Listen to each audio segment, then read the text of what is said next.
I have shared a bunch of videos having to do with my Nikon D500, a full review, a body tour, a number of photo shoots, and an overview of the menus. You can see all of those in the playlist above. In this video series, we're walking through each of the 7 sections of the menu, discussing each menu item. In this video, we'll go through the Retouch menu. There is also one more special treat for those of you who support my site or who would like to, either as a patron through Patreon or for VIP members of Snapchick.com. I've created a special video called My Personal D500 Menu and Body Settings.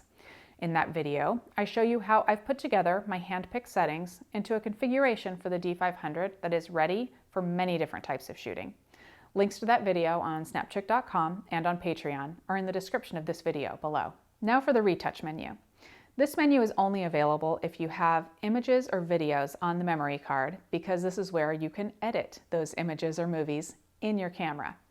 You can choose an image, edit it in different ways, and then create a copy of your image with the edits. So remember that you are creating a copy and the original will stay the same.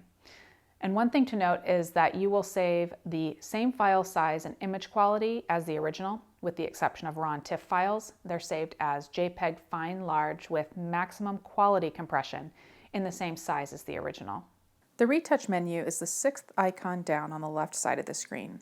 Your first option is NEF RAW processing. Here you can make a number of adjustments to your RAW files. First, you choose your photo to edit. Then you can change white balance by scrolling through the different options. You can adjust exposure compensation between -2 and +2 EV. You can adjust picture control. You can adjust high ISO noise reduction or change the color space. You can also use vignette control to lessen any vignetting. And last, you can adjust delighting, which helps to preserve details in highlights and shadows. Then you choose the JPEG quality and size, then select EXE for execute, and the camera will save a JPEG copy of the RAW file with the changes you made. Now to trim. We can create a cropped copy of an image. After selecting the photo, you can see directions on how to make the cropped area larger or smaller using the zoom in and zoom out buttons. Also how to change the aspect ratio using the main command dial, and how to position the cropped area using the multi-selector. Finally, if you want to save the copy, press the OK button. Next is Resize, where you can create a smaller JPEG version of the image. You first select the destination for the copy, then you can choose a size. Next, you can choose one or more images by highlighting them and pressing the center of the multi-selector. You'll see that a photo is chosen when this icon appears on it. When you're done, you hit the OK button and confirm that you want to save the resized copies. Next is delighting. We saw this in RAW processing as well. Here you can apply it to JPEG or TIFF files.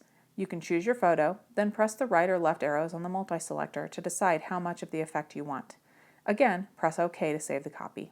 Red eye correction is only available for photos taken with flash, but it will aim to reduce red eye. In Straighten, you choose an image and choose the left and right arrows on the multi-selector to rotate it. Then press OK to save the straightened copy. Distortion control helps with peripheral distortion. After selecting your photo, you can allow the camera to automatically correct it, and then make fine adjustments using the multi-selector.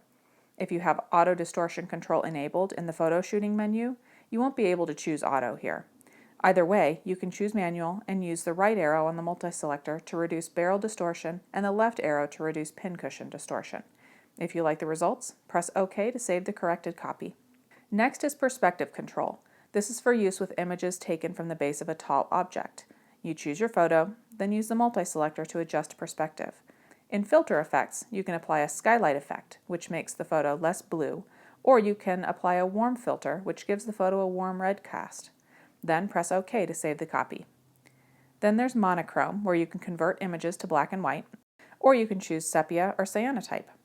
With Sepia and Cyanotype, you can increase or decrease the intensity using the up and down arrows on the multi-selector. Image overlay is for raw images only. You can combine 2 of them, one on top of the other.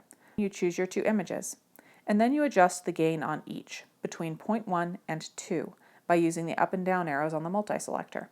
Then you can see your results under Preview, and then you can press OK to save the image. Next is Edit Movie. You can trim the video by choosing a start and end point. Just like with still images, this will save a modified copy rather than changing your original video file. Then you can save a selected frame as a JPEG still. One thing to remember is that you are only editing and saving copies of your image files. And I know I said that before, but it's important to remember. You aren't ever modifying your original images. The really cool thing about the Retouch menu is that you have another option of getting prints off of your camera without ever using a computer. You'll still need your computer and photo editing software for in-depth edits, but imagine touching up a few photos in your camera, then plugging your SD card right into a photo printer, or sending the images from the camera through the SnapBridge app. Now there are 6 other menu walkthrough videos, along with some other D500 videos in the playlist to the right, or you can click on the Patreon link above to find out more about supporting my mission and see how I set up my own D500.